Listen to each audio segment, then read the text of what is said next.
era un colegio que estaba casi que en el campo, muy pobre, pero estaba en el campo.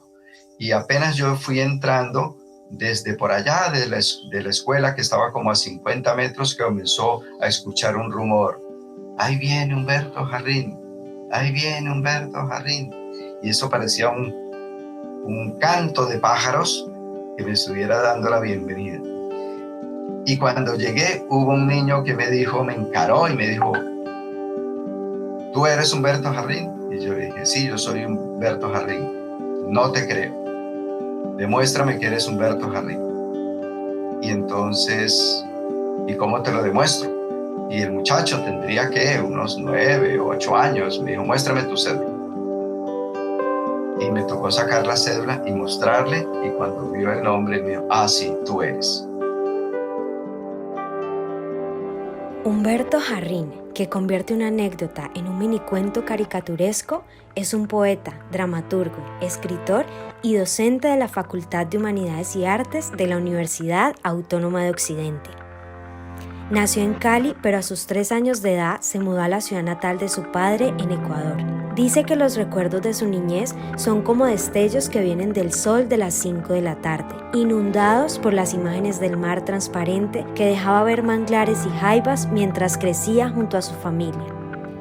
Mi padre nos llevó al Ecuador a vivir y allí vivimos mi padre y 2 hermanos. Un hermano mayor, Luis Alfredo, y un hermano menor que se llama Luis Ángel. Yo debía llamarme, según eso, Luis Humberto, pero no.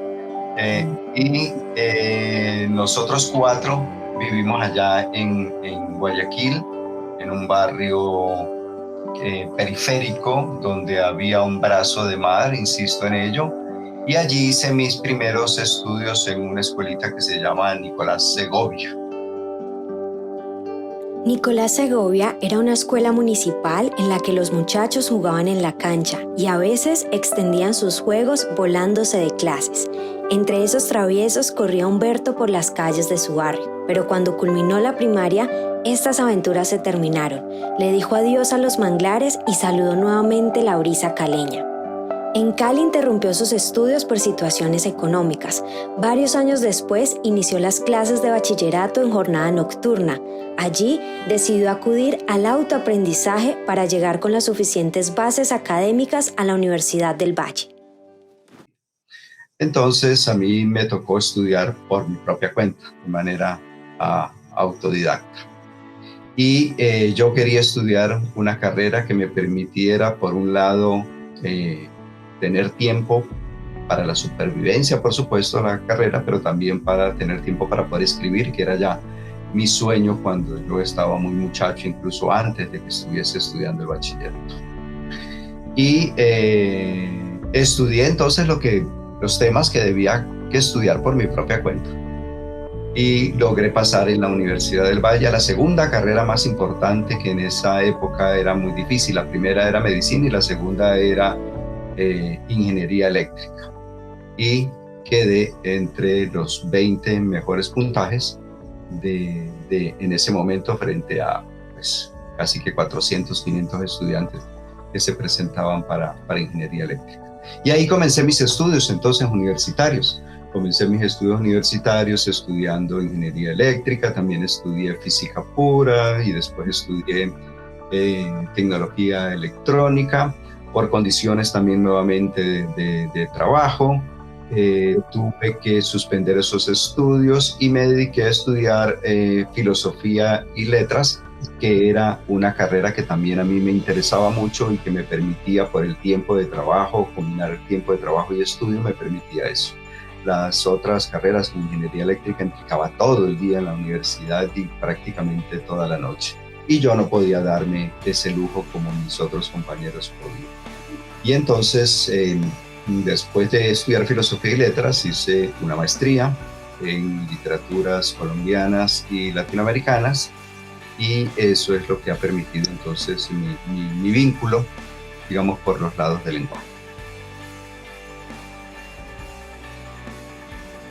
Trabajó desde niño vendiendo chucherías, como dice él. Luego aprendió el arte de hacer bolsos y carteras y creó un taller familiar de artesanías que le daban el sustento para satisfacer los gustos de los libros, uno que otro viaje y le concedía el tiempo necesario para disfrutar la infancia de su hijo.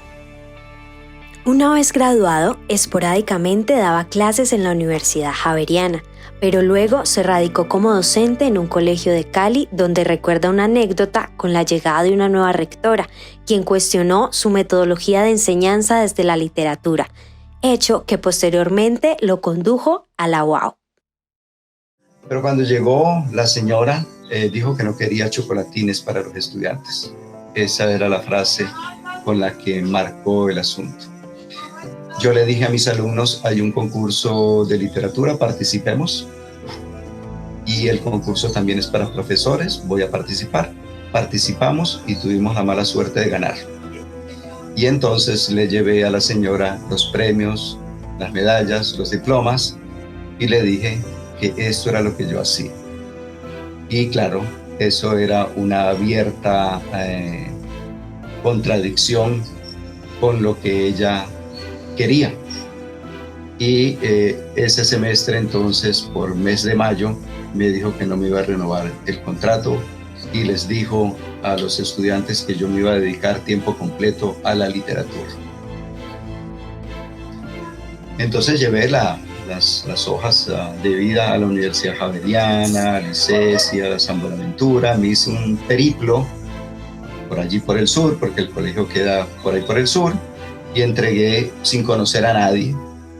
Y para sorpresa mía, a los 3 días de la Universidad Autónoma de Occidente, a través de Ana Lucía, que era la coordinadora en aquella época, y nuestro muy recordado decano Álvaro Rojas, me llamaron porque cuando él leyó, y después me lo dijo él mismo, cuando él leyó mi hoja de vida, le dijo a Merceditas y le dijo a Ana Lucía, este es el que necesitamos para el nuevo departamento de lenguaje que se estaba formando entonces en aquella época. Fue así como llegó a la UAO, un lugar donde se siente con la libertad de tener una cátedra autónoma, alineada con su fascinación por la literatura sin desconocer las bases institucionales. Y esto lo considera como uno de sus logros más significativos, además de recibir diversos estímulos y reconocimientos por sus obras, tener una importante producción académica y literaria con premios nacionales e internacionales, producto de su rigurosidad, dedicación y recursividad, que lo hacen sentirse con una vida intelectual plena, como dice él.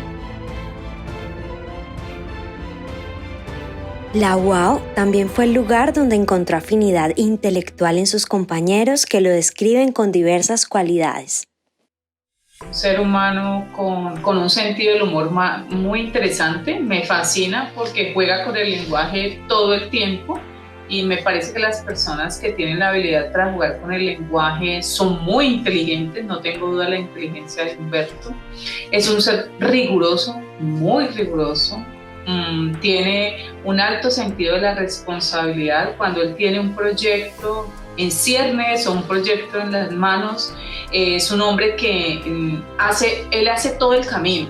Si es un libro, él no solamente lo escribe, no solamente se lo piensa, sino que hace el machote, diseña el libro, lo pone artesanal, recorta las páginas, mejor dicho, él lleva el producto a su máxima expresión para mirar cómo va a quedar. Una persona que definitivamente está entregado a la academia, es una persona que cree mucho en el conocimiento y que lo transpira, diría yo, porque cada una de sus intervenciones, cada una de sus formas de actuar y de hacer en el campo literario, lo único que evidencia es un esfuerzo enorme por mantener un conocimiento a la altura de eso que produce.